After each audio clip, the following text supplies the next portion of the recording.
என்.சி. வசந்தகோகிலம் மிக சிறந்த இசைவாணி என்று அந்த காலத்தில் புகழ் பெற்றவர் என்.சி. வசந்தகோகிலம் அவர்கள். இவரது பெயரே எவ்வளவு அழகாக இருக்கிறது பார்த்தீர்களா? அதை காட்டிலும் மிக அழகான குரல் அவர்களுடையது.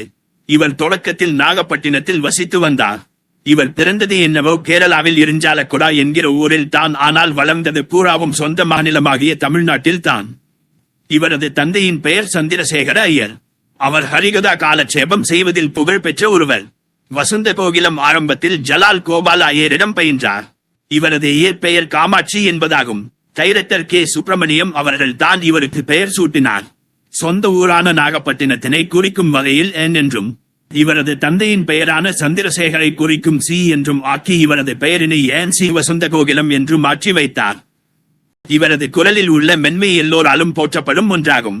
மேடையில் அமர்ந்தால் ஒரு சமயம் கண்களை மூடிக்கொண்டும் பல சமயம் தேகலினால் தாம் பாடுவதை அபிநயித்து அசைத்து காட்டியும் இசையின் மேன்மையினை இவர் உயர்த்தி காட்டுவார்.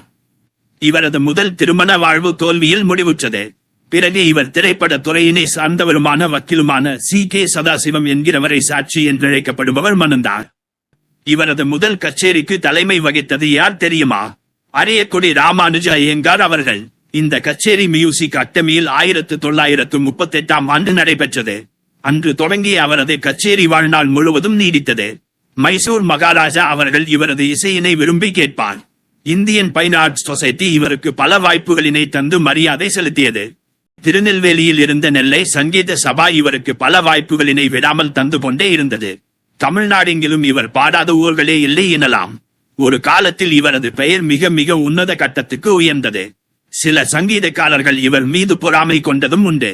கவியோகி சுத்தானந்த பாரதியாரின் பாடல்கள் பல வசந்தகோகிலத்தின் குரலினால் மக்களுக்கு வெகு விரைவில் போய் சேர்ந்தன.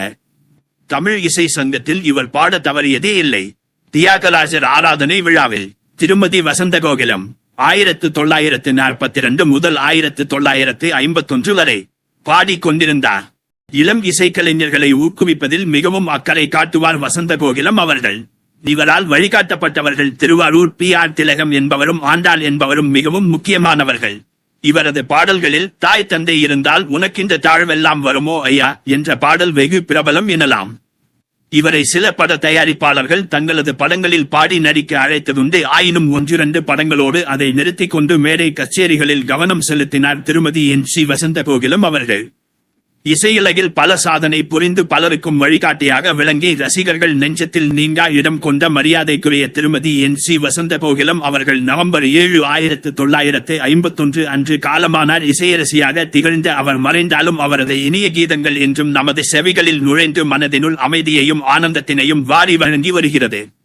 மரியாதைக்குரிய முக்தா வி. ஸ்ரீனிவாசன் அவர்கள் எழுதியுள்ள புத்தகங்களில் இருந்து. நன்றி.